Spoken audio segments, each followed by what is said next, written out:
Yeah, so I want to talk about the socialist left, and not to characterize their position, but really honestly think about what they're trying to say. Clearly, there's a bunch of people on Twitter or whatever that they call themselves leftists, but they're just spouting off ignorant stuff. But what surprises me is there are some people that have a lot, actually smart people, have a lot of knowledge, know about economics, politics, history, and that still they advocate for this leftism.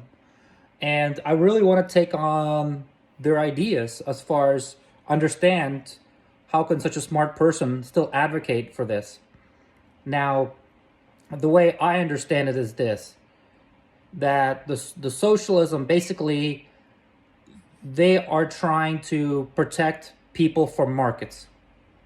Whether it's a market in healthcare, they want that the government to provide that.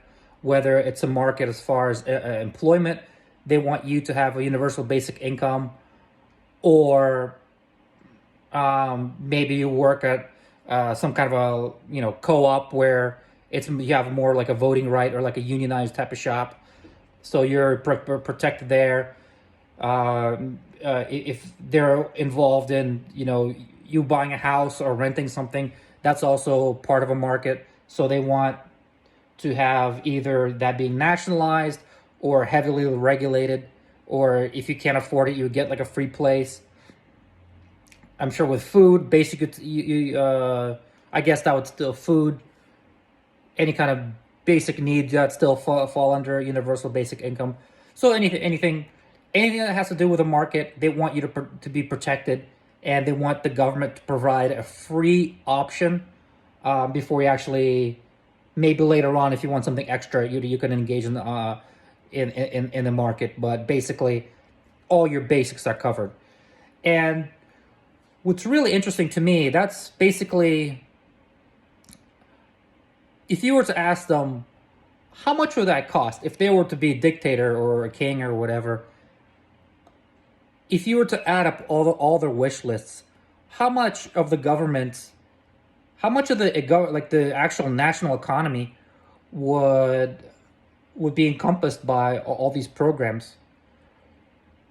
I mean, free food. I mean, universal basic income, free college, free medicine. I'm sure I'm forgetting, but there's probably other 5 or 6 other free things per person, not means tested, but per person. I mean, minimum you'd think that's $6,000 a month per person, right?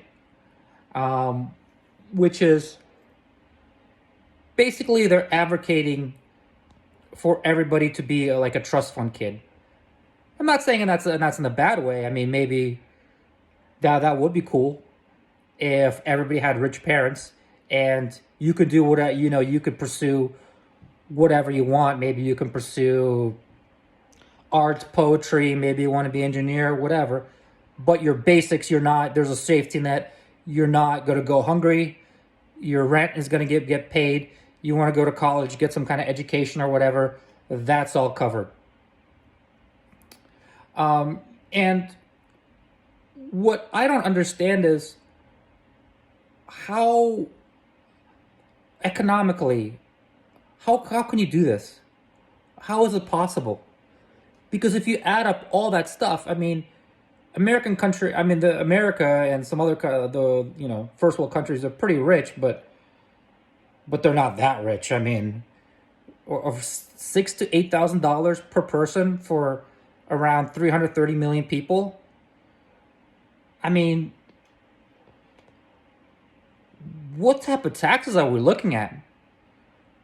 I mean, for the billionaires, you can forget them. They're gone. They would have left the country a long time ago. Uh, just like in those Scandinavian countries, a lot of people, just where the rich people left. Now, in Scandinavian countries, I mean, you go to 50% tax rate almost really quick, even the most basic job.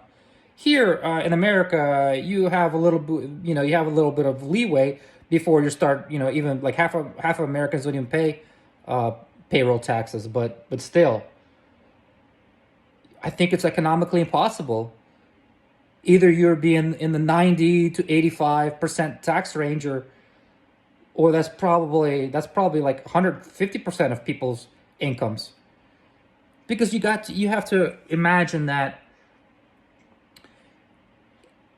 you yes, for some people this could be good, and this is, I mean, a lot of people work just so out of necessity to pay bills, so they're forced to contribute to the economy. Um, Now, some people would want to, up their status and contribute even more, even if they have everything paid for. I mean, there are rich kids, trust fund kids, who actually go on and do great things, right?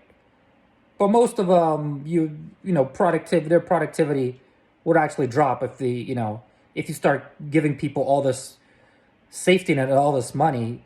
You would expect productivity to be dropped, especially is going to drop if you would have to go to a job that's maybe unpleasant, and you're going to be taxed at 90%. So basically, who would go to be a doctor? Let's say you have to go to school and do all these grueling internships, and have to go these super demanding classes. You have to like study for 40 hours and like be a resident or work or whatever.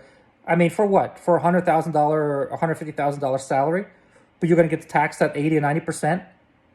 No, obviously at that point, you would want something. I guess could get a job to get some kind of spending cash that's above your UBI. But let's say you're not going to go be a trash man. You're not going to do like a heavy, grueling job that society needs.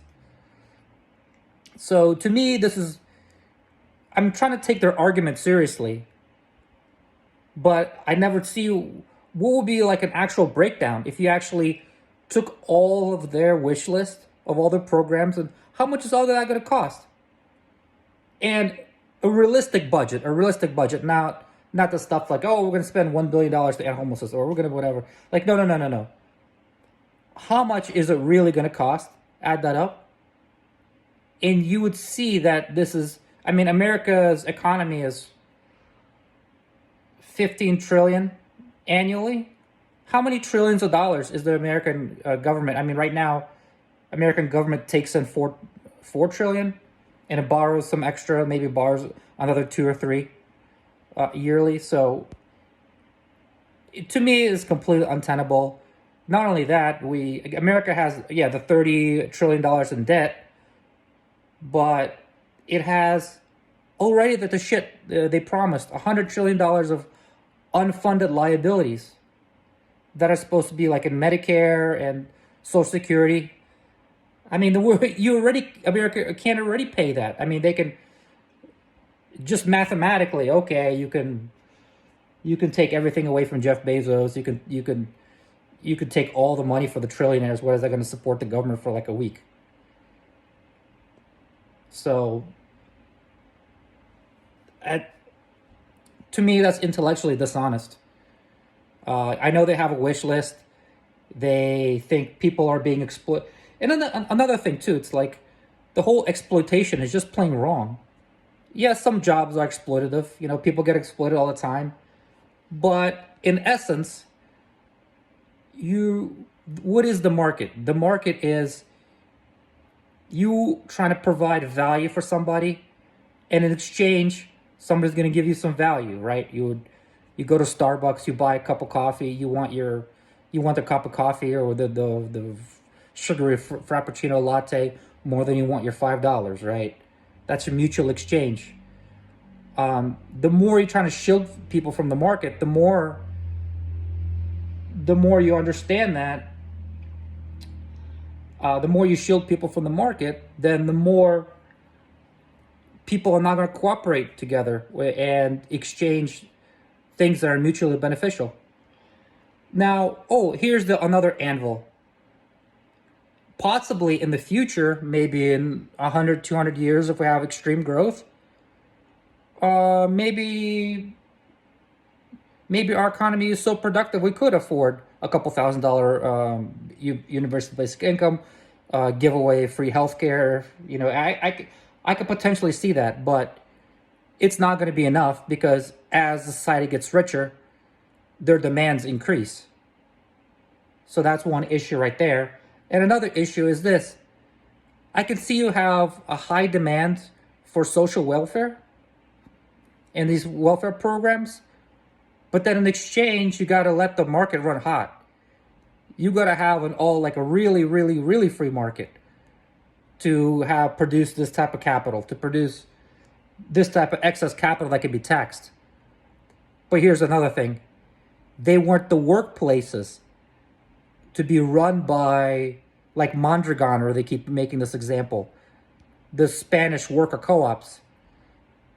Are these worker co-ops? I mean, I'm not against that. If people want to organize that voluntarily and people want to vote for everything, that's great. But